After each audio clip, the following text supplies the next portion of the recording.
Class D personnel, the very personification of human cruelty. Someone who didn't know what he did wrong, yet he suffered for that anyway.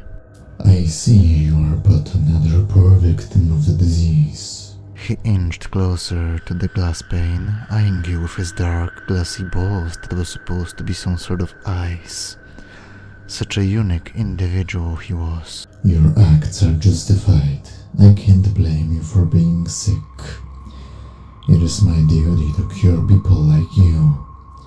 I guess some people just can't acknowledge this fact, or they do not want to. You finally cracked the wall of your fear, releasing a short question about who he is. Oh, don't you know who I am? He asked slowly, his voice coming seemingly calmer. The devilish talk identifies me as SCP-049, yet personally, I would prefer to be titled the Doctor, because this is who I am. I am the cure to your disease. With these words, he wanted to touch the glass, yet chains made his gloved hands unable to reach the side of his cell closer than 1 meter away. He seemed to be tall, taller than you, yet you didn't think it was a supernatural feature. You just thought it was a hell of a ball from him. You asked him what is the disease he referred to and what cure was he going to apply on the sick. The disease has its ways of spreading. Air, touch, blood and water. No one is safe from the plague.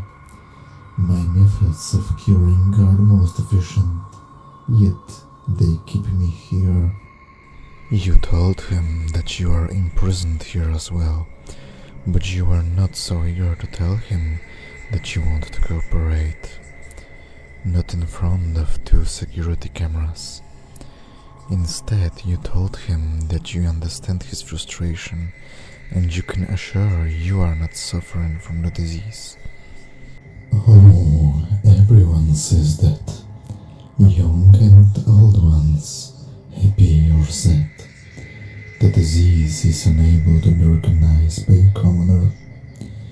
And trust me, dear sir, you are suffering. Before you could answer him, he continued. If you help me escape, I shall ensure that you will be alright. You raised your hand, forgetting about anything. You asked, how can you help? Open the door and unchain me. Quickly, before they will try to interrupt you. When I'll be freed, I shall take care of the rest.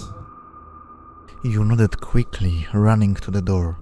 You didn't think correctly. You didn't think at all when you tried to unlock the door hastily. Freedom was all that mattered for you now. His voice worked on you like a hypnosis. Or you were just that desperate to run away from here. You could hear entrance door opening behind you, as you could hear fire shots, even without a warning.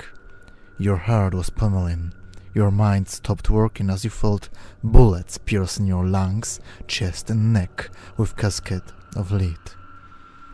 You fell to the cold ground as blood started to pour from your wounds. In the next few seconds you saw nothing. Then there was a speck of light. Someone whose mouth should be really close to yours, as you felt her breath, began to speak. Don't be afraid. It was just a dream. You relaxed your body in a relief. Her voice was so calming. You already have forgotten about the pain you felt a few seconds ago.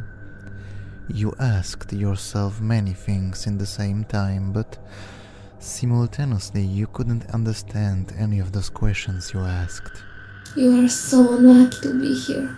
People here died, and none of their families ever find out. What did you do to deserve this? You sighed. You just didn't know. Hubert, listen to me. If you really want to get out, Don't listen to the guard that will come here soon.